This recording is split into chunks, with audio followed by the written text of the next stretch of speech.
Vamos lá, meus irmãos.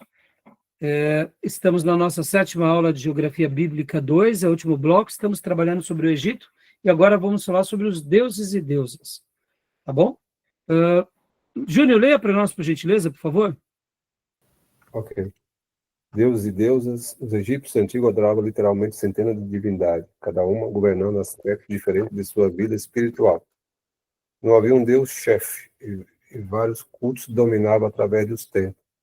Apesar de que os deuses criadores, Amon e Ra, chegaram perto da supremacia. Então, eles tinham, né, a religião era uma religião que cultuavam vários deuses, politeístas, né? Uma coisa interessante, irmãos, o pastor, meu mentor de teologia, o Dr. Paulo, ele falava uma coisa que me marcou muito nos dias de seminário. Ele falava assim: meus irmãos, o poder espiritual no Egito era muito forte. Quando há pouco, no segundo módulo, eu falei sobre o poder do Egito, que todos os achados arqueológicos, as pirâmides, os monumentos, as efígies, né, os retratos dos faraós e até mesmo as suas tumbas e etc. e tal, e a riqueza, só demonstram como eles eram poderosos. Agora, esse poder, irmãos, não se esqueça, estava atrelado diretamente e vinculados à religião. E o Dr. Paulo falava uma coisa nos dias de seminário que eu nunca mais me esqueci. Quando Moisés faz aqueles milagres, por exemplo, né, em que o Nilo se torna em sangue, e aí os magos de Faraó vão lá e também fazem a mesma coisa. Moisés vai e transforma a vara em cobra, os egípcios também transformam. Percebam que o texto bíblico não faz uma denúncia de que o poder espiritual do Egito era falso. O texto bíblico, com Moisés, demonstra que havia um poder sobrenatural imenso nos egípcios. Só que nós sabemos que a procedência não é divina, é pagã. Então percebam que essa fala do Dr. Paulo marcou muito a minha vida, porque ele falava assim: irmãos, indiferente de ser uma cultura inteligente, uma cultura sábia, civilizada, próspera, rica e poderosa, isso tudo tinha a ver com a sua religião. E uma coisa que a gente aprende estudando a Bíblia e conhecendo um pouco a história é porque não tem nenhum poder que esteja desvinculado com o sobrenatural. Nós sabemos que Deus ele reina sobre tudo e sobre todos. Isso é um ponto passivo. Que o governo dele está sobre todos os governos. É como acreditamos. Mas há um poder também que está no arqui-inimigo de Deus e nas religiões que não adoram ao Deus único. E aqui, meus irmãos, a gente não é que a gente vai temer, é óbvio, mas a gente começa então a compreender que muitas vezes algo sobrenatural que acontece em outra religião aconteceu mesmo. Não é charlatanismo. Tem muito charlatanismo.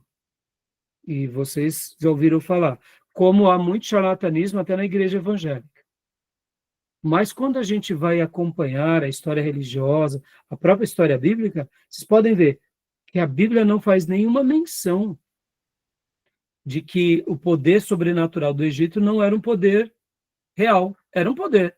Só não diz que era de Deus. Diz que eram dos deuses do Egito. Então percebam que essa influência religiosa marcou esse povo por gerações, né? E tanto é que o grande episódio que conhecemos onde Deus revela a sua glória é no momento em que a soberba de Faraó se levanta contra o povo de Deus, não respeitando aqueles hebreus, não dando a alforria àqueles que um dia eram livres, permitindo ir adorar ao Deus de Israel. E aí onde entra, né, tudo aquilo que nós conhecemos como as 10 pragas. As 10 pragas nada mais foram do que Deus mostrando o poder dele sobre os deuses egípcios. Já que os egípcios, e principalmente Faraó, eram muito poderosos, a vaidade dominou eles, principalmente Faraó e a sua corte. Então, percebam que, se Faraó tivesse dado ali a libertação para o povo, possivelmente as pragas não aconteceriam sobre eles. Eu sei que é muito complexo isso para nós, né? Porque como que Deus lida com isso? Como que Deus lida com nações pagãs? Meus irmãos, Deus lida de uma forma pela qual a gente não compreende totalmente. Mas se aquelas nações pagãs, elas não tentam a maldade de outros povos, então não quer dizer que eles vão para o céu, não é nada disso. A gente não acredita nisso, né? Mas o que eu quero dizer é o seguinte, que uma nação ela acaba sendo dizimada quando ela deseja a morte de outras nações.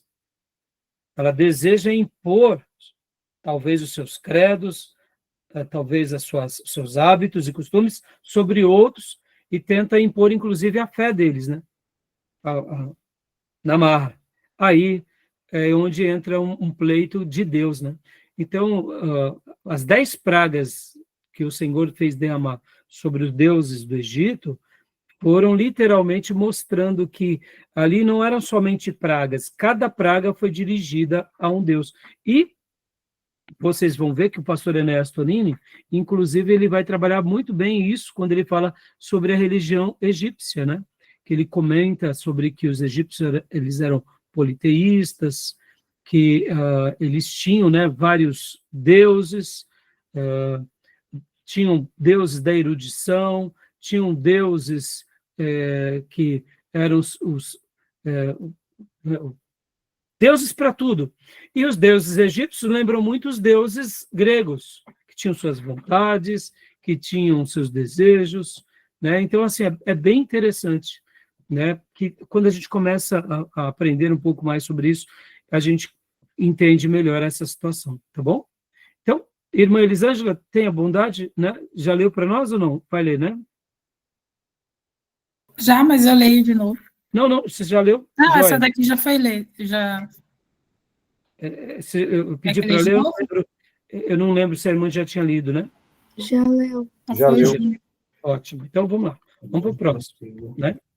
Isso, Amon e Ra chegaram perto da supremacia, isso. Então, aqui, Amon, pode ler para nós, irmã, por gentileza? Ok. Amon. Amon literalmente significa o invisível, e há algumas histórias sobre ele, apesar dele ter sido considerado o criador de todas as coisas. Independente da falta de um passado mitológico, ele obteve grande importância.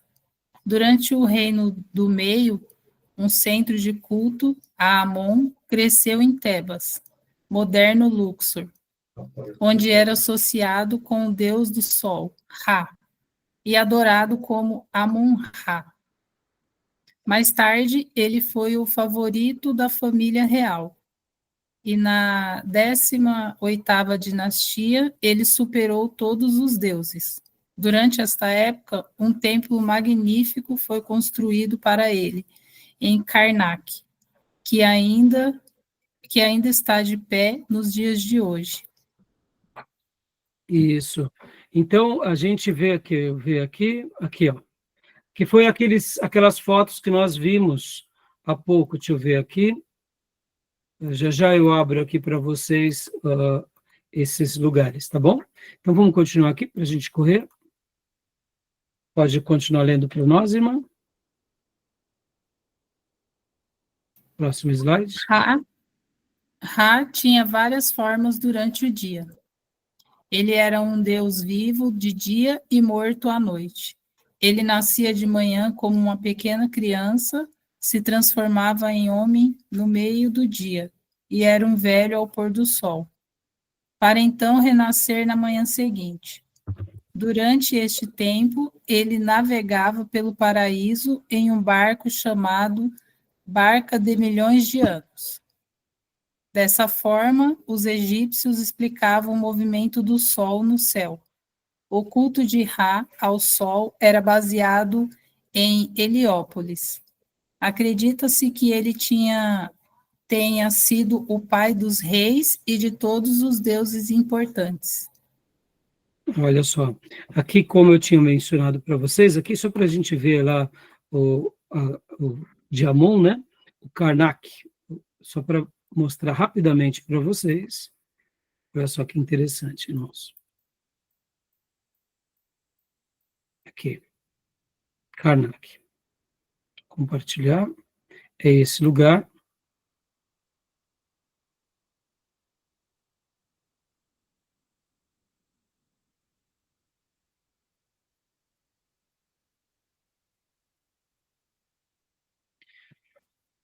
Ainda está hoje nessa região, né? Ó. E aqui vocês veem as construções. Realmente é exuberante, irmãos. Né? Tá aqui. Deixa eu ver se dá para a gente passear lá. Aqui, ó. Dá para a gente ver várias. Quando tem esse azulzinho, irmãos, é que as fotos estão. Aí você não precisa ir para o Google Maps, né? Aqui mesmo dá para você ver e passear pelas edificações, tá vendo? Então, é essa região de Karnak. Interessante, não?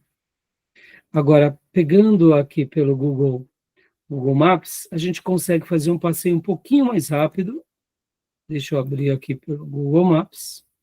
A gente vai para a mesma região, só que aqui já tem as fotos salvas, então facilita bastante a nossa visualização. Para não ficar indo ponto a ponto aqui, vamos pelo Google Maps, só para a gente facilitar aqui. Onde está? Aqui em Karnak. Deixa eu pôr para vocês. Karnak aqui. Olha só que legal. Karnak. Então, é a mesma região, tá vendo, irmãos? Só que agora aqui a gente vai ver as fotos já prontas, né? Ó, mais uma vez.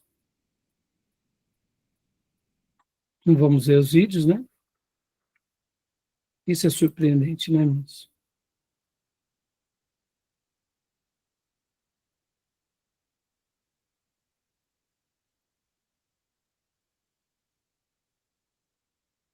Então, só para, mais uma vez, mostrar para vocês. Então, agora a gente viu no slide, voltando aqui. Tudo bem, meus irmãos? Alguma pergunta? Vamos lá? A gente viu lá, né? Tenho, pastor, rapidinho. Eu tenho, rapidinho. Pois não, filho.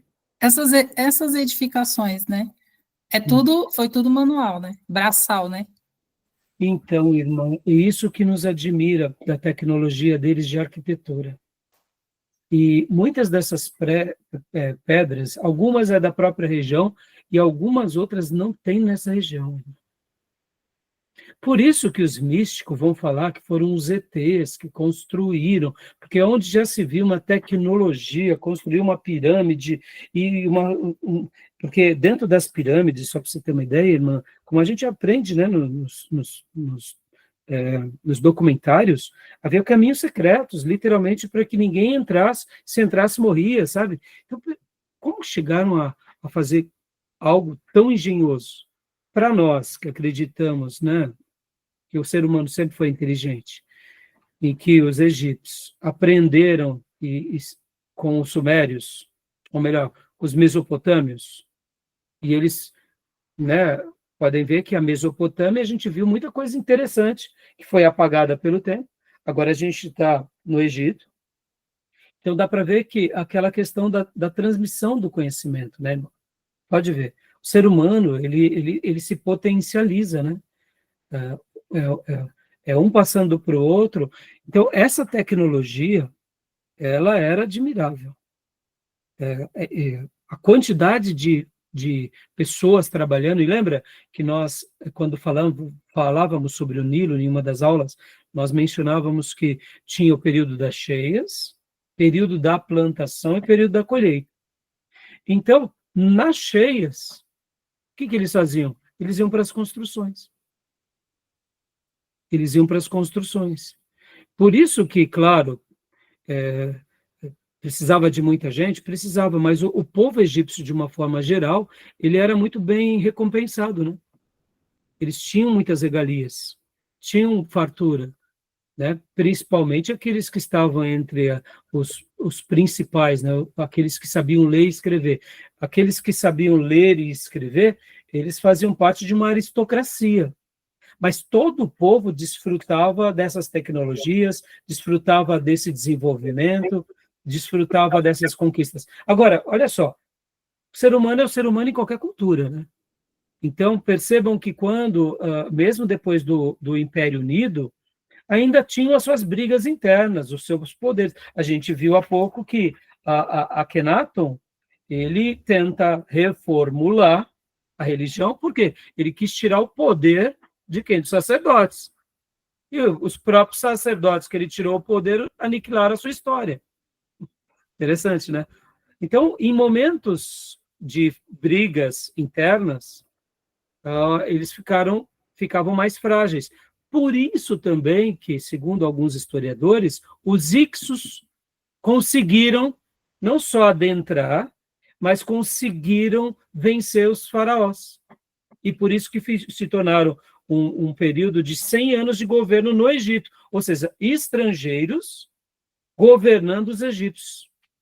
Porque na última aula, na sexta aula, eu até mencionei que os filisteus, eles têm uma passagem no Egito. Só que os filisteus praticamente foram expulsos. E aí eles vão e ficam na região ali de Canaã, e se estabelecem lá. E vão dar trabalho para os judeus da vida toda. Então, você acha que outros povos não queriam invadir ali? Os Hicsos ficaram ali, vivendo entre eles, e de repente viram um momento de fragilidade e tomaram o poder. Mas os próprios faraós, não querendo passar esse poder agora a um outro povo, num outro momento venceram. Segundo os historiadores, por que os Hicsos venceram? Porque eles tinham duas vantagens tecnológicas. Eles tinham os carros mais desenvolvidos, que eram os carros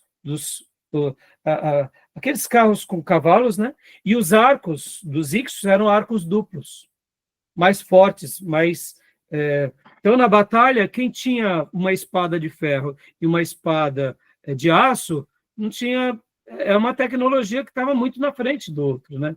Então, vocês percebam que são pequenas mudanças que mudam uma dinastia, uma geração ou gerações, né? Então, irmã, sobre isso que você perguntou, né? Você vê como eles eram inteligentes, como eles eram cultos, né? Como eles tinham acesso... Hã? Toda a obra tem uns peões, na verdade, o Bração quer dizer, foi muitos operários, né? Muitos então, operários. A parte espiritual é que hoje até se discute como eles conseguiram colocar aquelas pedras, a questão da engenharia, é admirável, né? Da geometria, como que aquelas pirâmides, até hoje não tem uma resposta. Não tem uma resposta.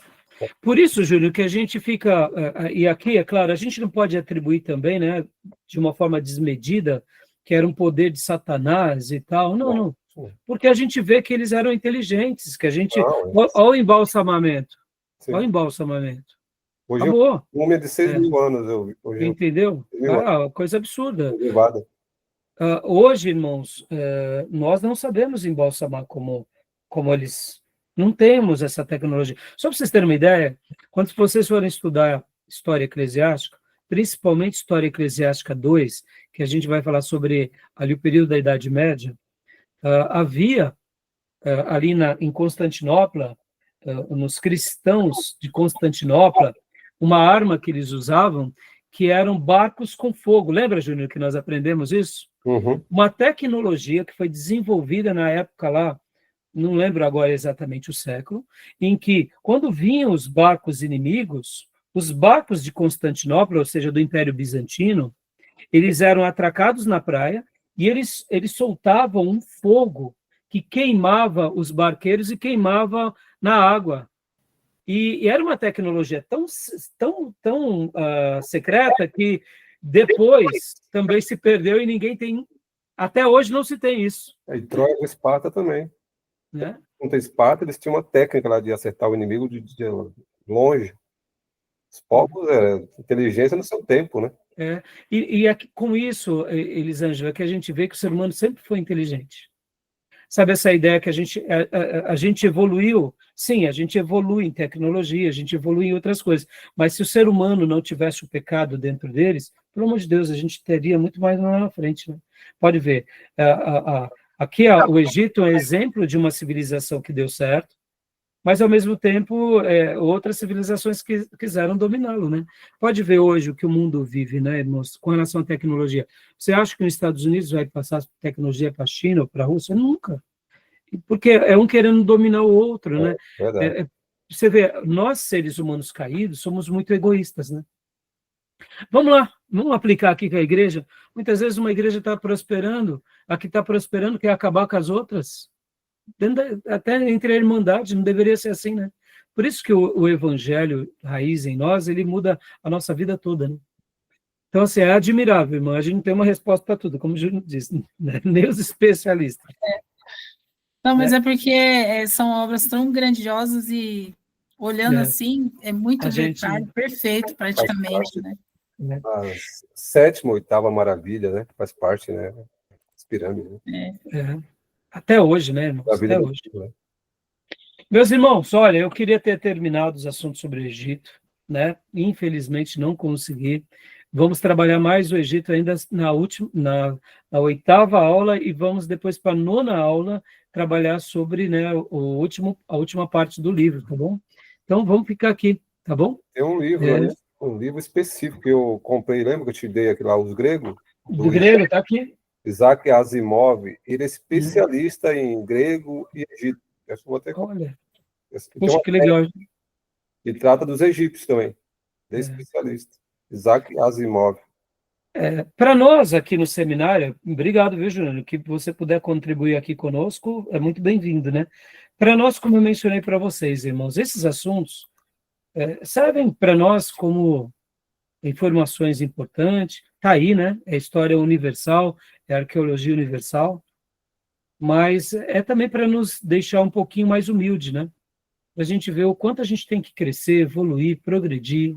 Hoje eu queria ter falado um pouco sobre a família egípcia, a educação egípcia, eu acabei não falando. Eu falava na última aula. Porque a gente não sabe de muita coisa, irmãos, a gente está aprendendo, né? Sabe, muitas vezes não é porque a gente tem hoje um carro, um veículo, que a gente consegue fazer uma viagem de avião, que a gente consegue fazer uma cirurgia num bom hospital, que a gente é melhor do que os povos antigos. Na medicina, os egípcios, né, temos registros de pessoas que fizeram cirurgia até no cérebro, irmãos. Só para vocês terem uma ideia, para os egípcios, o centro deles, o coração deles era o estômago. Aí eu digo para vocês, qual é o segundo maior lugar no nosso corpo que tem neurônio? Estômago. Podem ver que muitas doenças nossas modernas é por causa de má alimentação. A gente come mal, né? A gente prejudica toda a nossa essa parte intestinal, né? Se descobriu recentemente que nós temos um outro órgão, que são a microbiota. Temos aqueles que são ruins e temos os bons.